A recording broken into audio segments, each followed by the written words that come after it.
Hello everyone, this is HammerTron here with an action figure review for you. This video is going up on Monday, January 2nd, 2023, so Happy New Year everyone. This is Monday, so it's Masters of the Universe Masterverse Man-at-Arms Monday. This is made by Mattel, and this came out in 2021. I did not see this in the store, so I had to order this through an online store. And here it is in a very nice window box where we can see the action figure and the accessories. So I like window boxes. I prefer to buy these in the store so I can just walk down the toy aisle and look at the action figures. So here is the front. This is part of the Revelations cartoon story. I have not seen that. I have not heard good things about it, so I don't think I want to bother seeing it. Even if they sold it on DVD, I don't think I would bother picking it up. But I still like the action figure. It looks alright. And there's the front. Here's the top, the Masterverse line. Here is the bottom. And what's interesting is, this one is made in Vietnam. So, I was a little surprised. Here is one side, Man-at-Arms. Heroic Master of Weapons. Here's the other side. A nice picture of Man-at-Arms. And here's the back with a little biography and cross-sell.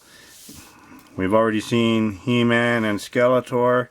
So here's some of the other action figures being released in the second wave of Masterverse action figures.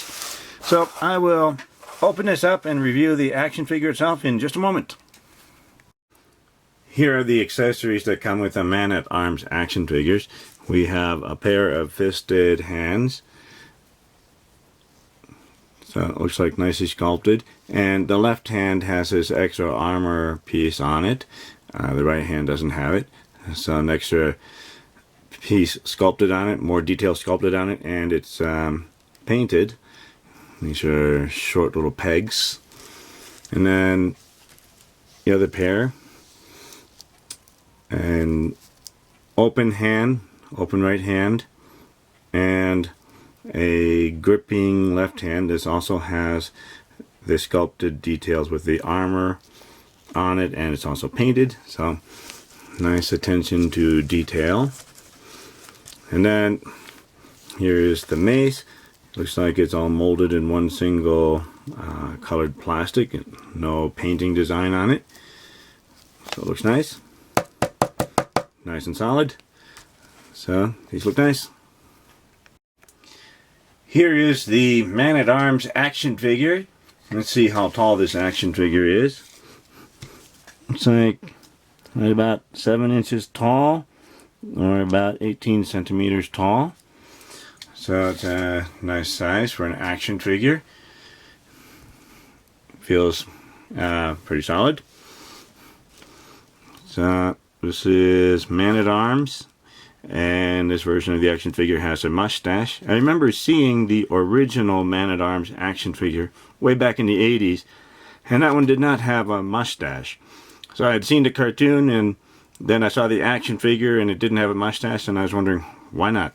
But anyway, that was then, and this is now. Now we have a mustache on Man-at-Arms. Looks like a nicely sculpted helmet. Looks like some nice painted detail there. And some armor. I think most of this is molded in a green plastic for the green bodysuit that he wears, but there's some extra bracelets here, some armor, a belt. Lots of nice painted detail on the belt there. The furry loincloth. More of the green bodysuit. And the boots, so lots of nice sculpting detail and painted in different places. So a lot of attention to detail there. Peg holes on the bottom there. And we can see the boots are the same on both sides. But here's some extra armor that's attached to it. It looks like it's strapped on. Now this armor is kind of a soft, pliable plastic. All seems to be one color there. Here's the left hand. This left hand, which I did not show earlier, also has the extra sculpted armor detail there, and it's painted, kind of shiny there. And it looks like a little bit of painting on that part of the extra armor. This is a soft pliable plastic that has been strapped on. More soft pliable plastic armor. It's been strapped on. Now this one's kind of loose, moves around a bit.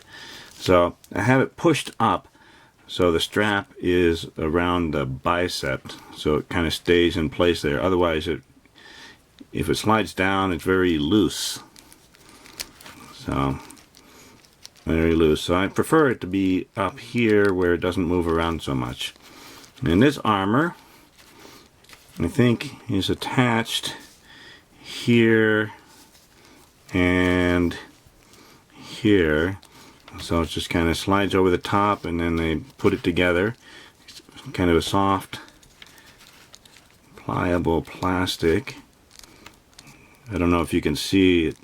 See, I'm pushing in on it and it's very soft and pliable. But it does have some nice painted details here. Lots of sculpted details here.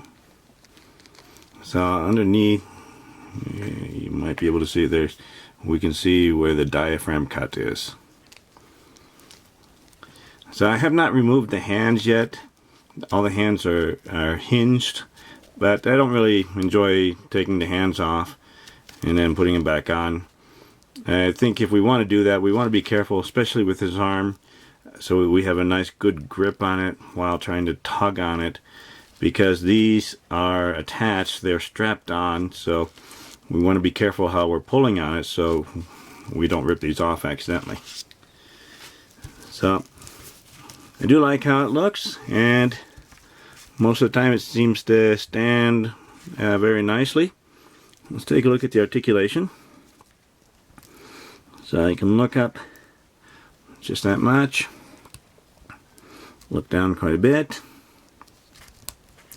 We can turn side to side, and a little bit of tilting there. And then the shoulder joints, they can go out, but this one's pretty tough. There we go. It's loosened up after playing around with it, so it goes down.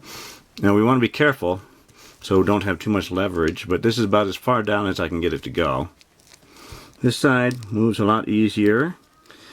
This armor slides out of the way, but it slides down beyond the bicep.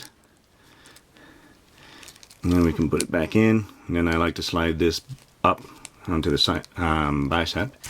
We can go around. We can go around, probably all the way around. Yeah, this thing keeps sliding off. We have bicep cuts, so those work. And then it looks like we have double jointed elbows, but this one moves here, but this one doesn't move for me. If I keep working at it, maybe if I put it under a hair dryer, I can loosen it up and bend it, but I don't like having to get a hair dryer, so this one's not moving. And same thing on this side. So it's the upper joint that's working, the lower one is not working. And then the wrist will turn. And there are hinges, but the hinges seem to be pretty stiff. That'll work. Just a little bit. Yeah, that'll work. So they do work as long as we have enough leverage. See, that's a little annoying there. Yeah, diaphragm cut. Crunch forward and go back. Go around. It's pretty nice. Waist cut. That works. We can do the splits. Now there's ratcheting in the hip joints there. But pretty good splits there. We want to push down on it and get it to snap into place. And then we have upper thigh cuts, so that works. And that one works. And double jointed knees, that one is working. This side will also work, however there's a strap in the way here, so that limits the articulation. So that'll have to do. And we have boot cuts, that works. This one works too. And then the ankles can go down.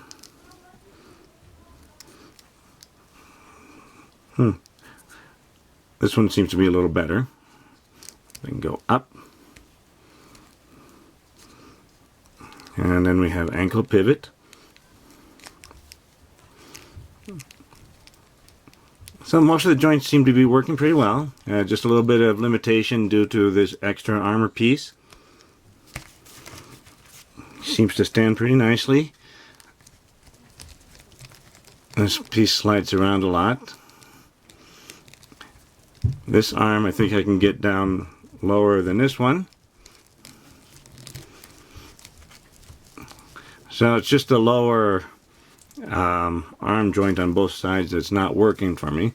Maybe if I keep working at it, but I don't want to push on it too much because I don't want to break it. And it stands pretty nicely. Here is Man-at-Arms next to a pair of 4-inch action figures. On the right is an adventurer from an Animal Planet set I reviewed a while ago. And on the left is the Fortnite Jonesy action figure by Jazzwares. Here is Man-at-Arms next to 3 6-inch action figures. Starting on the right side is the Fortnite Legendary Series Havoc action figure by Jazzwares.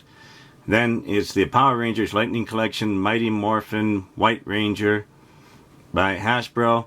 And then on the left is the Marvel Legends Mr. Fantastic action figure by Hasbro. Here is Man-at-Arms next to a pair of 7-inch action figures. On the right is the Masters of the Universe Masterverse He-Man by Mattel. And on the left is the DC Multiverse Green Lantern Kyle Rayner by McFarlane Toys. And it looks like Kyle Rayner and He-Man are both a little bit taller than Man-at-Arms. The HammerTron Sledgehammer rating for Man-at-Arms here is, well, not very good. I'd like to like this more than I do. It does have some very good qualities. I like how it looks, and the extra armor pieces that are strapped on hide some of the odd proportions of the action figure mold, but it stands very nicely. What's dragging it down are some articulation problems, mostly with the lower arm joint, the second arm joint, so it's not really acting like a double jointed elbow. That's one problem. Also, this shoulder joint was pretty tight at first and it's loosening up, but I'm having a little hard time figuring out where exactly it's bending. I don't want to be tugging at the wrong place and break it, so that has me a little bit annoyed. One other problem is I had to get the hairdryer out in order to heat up the hand to make the fingers more pliable so I could put the weapon in.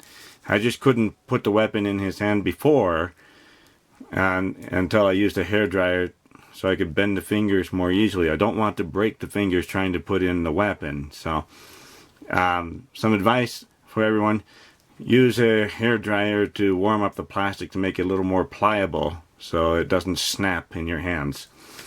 But I don't enjoy having to get a hairdryer out in order to be able to make my action figure move or be able to use the accessories in her hands.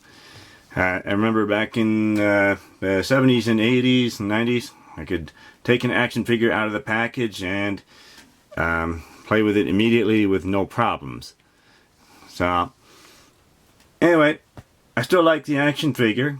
Just It just needs to have better joints right out of the package. So thank you for watching my review video. Remember to like the video and leave a comment and subscribe to my channel to keep up to date with my future reviews. I'll see you next time. Bye everyone.